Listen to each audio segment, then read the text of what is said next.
Hey, what's up? Andrew Kramer here, videocopilot.net, and welcome to another amazing Spider-Man tutorial.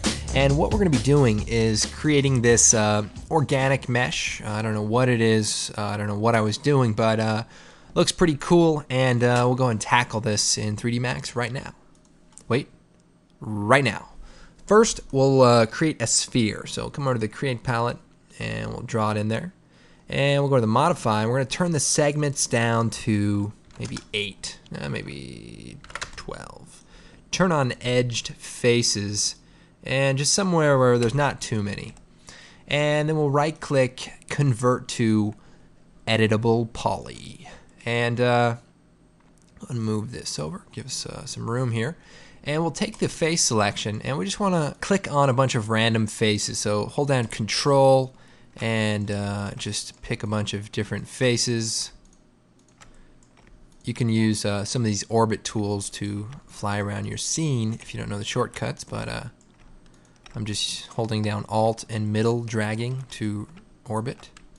So we're just going to grab some random faces like that, and we'll click on the bevel, and we'll click Apply and Apply and Apply. Just want to create some faces and hit OK. And then we'll turn on the Turbo Smooth. So we'll select the mesh. We'll come over here to the Modify, and at the bottom you'll see Turbo Smooth. So we turn that on, and now it's somewhat a smooth mesh. But we're not finished. We're going to go Edit Poly again and click on the faces, and again randomly click a bunch of different faces. So, you know, just have fun. You know, the more the better, the more the merrier, as they say. And try not to pick faces that are next to each other. Okay, so you get the idea. And again, we're going to go into the bevel, and we'll just turn it up. And we'll bring it in a bit, and maybe one more for good measure. Or actually, just click Apply, and then OK. So now we just have pieces going everywhere. And again, we'll add another Turbo Smooth on top of all this. So Turbo Smooth at the bottom there. And so now we have that thing you see on all the vacuum commercials and all the disinfectant commercials that tell you that they get rid of 99.9% of these. Well, this is the leftover one that we're going to use. Again, we're going to add a noise modifier on top. So click on Noise, and we'll turn the scale down to 20. And we'll come here, maybe set it to 10 by 10 by 10. And that kind of gives it kind of a wild look. And we can turn the scale up. And you can actually turn on the animate button. And so now you have some sort of monstrous sea creature that is, you know, coming to kill you. It's doing a little dance, and then it's coming to kill you. So the cool part about this tutorial is going to be the procedural texturing we're going to add. So I'm going to hit M, and the texturing we're going to use is we'll just use one of these base materials. I'm going to drop that out here, and we'll turn up the glossiness a bit. And for the diffuse, we'll click on that. We're going to add a mix map, and we'll choose OK. And for the mix operator, we're going to use a noise. So to kind of explain this, a mix map is just an operator that allows you to mix two separate maps together. So in this case, we're mixing together black and white. And the way it's being blended is with a noise map. So if you look at a noise map by itself, it looks like that. And that little button lets you see the map you're at. And so this noise, if I scale it down, maybe to 10, 25 or so, that map is what's blending these two colors together. So easy enough. We're going to go into the noise, and we want to add a few little things to it. Okay, what I want to do is sharpen up our noise. So first we'll go ahead and set it back to about 60, and turn it to fractal, which gives it a little bit more noise detail. And we're going to go ahead and bring the high amount to about 0.5 and the low amount to about 0.4. And that way it's just a little bit more contrasted, so you can kind of see what that does. Maybe turn that up to 5 so that there's a little more detail. So go and pull out. All right, we'll click on the first map. We'll add a cellular, and that kind of looks like that. We'll set it to fractal and turn the size up to about 40.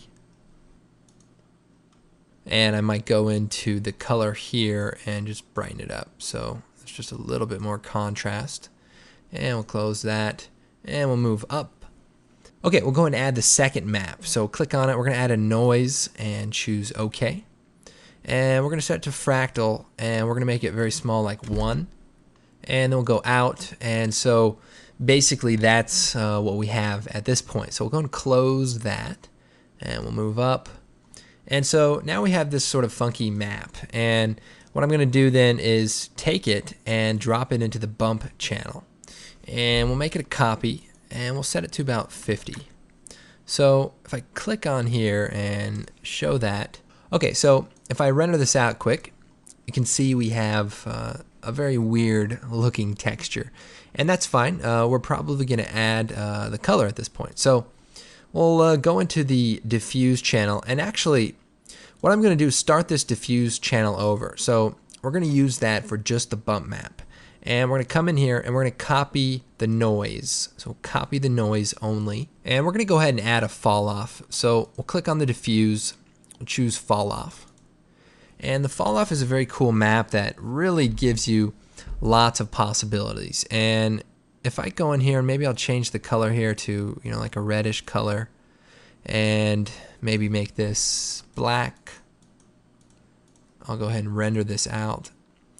It can be used to create some very, very interesting, results. Sometimes it can look, let's see, it can look cellular and, kind of have a micron look to it. In this case, we're going to go ahead and make this somewhat a red color. And for this slot, we're going to right click and paste a copy of our noise texture that we just created. And we'll go into that and we'll go ahead and swap it so the black is here, and we'll make this color sort of a brownish color.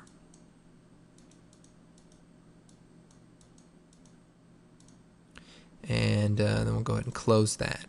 So blur this out a little bit, maybe 20 or so. And so now if we render our image, you can see we're sort of mixing that together, and it kind of creates the look of multiple surfaces and multiple, areas and textures. So it's pretty cool. I might darken this and, desaturate this one a little bit. So depending on, what you want it to look like, those are the ones you want to play with. And we'll go back up, come up here. We'll set the specular color to like a goldish orange color. And so we kind of zoom in here, and you can see we've got a pretty cool little object.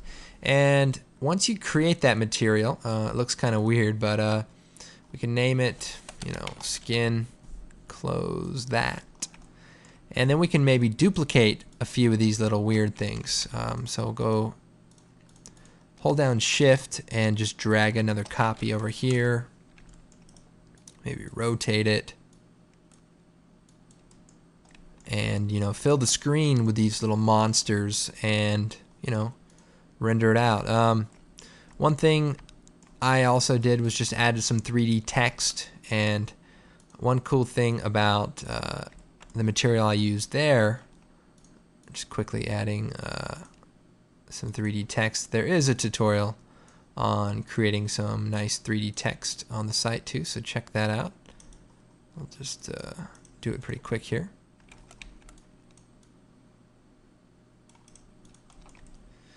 And the material I used, hit M by the way to bring up the materials, is I just used a regular material with a slight self-illumination.